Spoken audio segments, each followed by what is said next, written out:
Time now for Focus, and it's a chemical agent that's become a byword for fear, Agent Orange, the powerful herbicide dropped by American forces on the jungle during the Vietnamese War, later found to cause serious health issues, including tumours, birth defects and psychological problems. The US military has paid out tens of millions of dollars in compensation to its own soldiers, but not one single cent to any of the Vietnamese victims who were exposed. Today, a landmark case is opening here in France. A 73-year-old Franco-Vietnamese woman seeking compensation from the chemicals companies who produced Agent Orange, including well-known names such as Monsanto and Dow Chemicals. Our team has been to meet her and hear her story.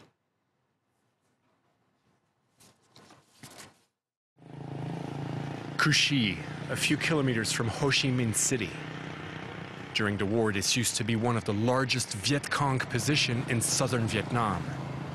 Tran To Na, a 73-year-old Franco-Vietnamese woman, fought with the communist guerrilla against the Americans. She survived the war, but there was one enemy she could not escape, Agent Orange. I saw a fighter plane approaching, but instead of attacking us, it just flew by. As it passed above our positions, it released something that looked like a cloud. A thick, almost greasy-looking cloud that was descending at a fast pace. I was soon drenched by gooey liquid, and it made me cough a lot. More than 80 million liters of chemicals were dropped by the Americans to kill vegetation and uncover Viet Cong militants. Not only is Na sick with the dioxins contained in these chemicals, but she has passed on the poison to her children. In 1968, and in the heart of the jungle, she gave birth to a seemingly healthy girl. She was a normal 3-kilogram baby. A very cute baby. But 2 days later, her skin started peeling away, and she stopped growing altogether. Viet Ai died a few months later from a congenital heart defect. Naha would give birth to 2 more girls, with the oldest also suffering from a blood disorder. I felt a lot of guilt thinking I was the one to blame. I would tell myself, what have I done to pass this on to my children, these incurable diseases? But now I know it wasn't me who was responsible for this. We can now clearly identify the culprit, the one who's responsible for my children's disease. What is it? It's all these dioxins. Naha discovered how she became ill about 10 years ago after a trip to Tay Binh province. Here, thousands of second and third generation children were born disabled. She's in the middle of a crisis right now. Like this soldier's daughter, born after the war. You can't even imagine the pain they're enduring.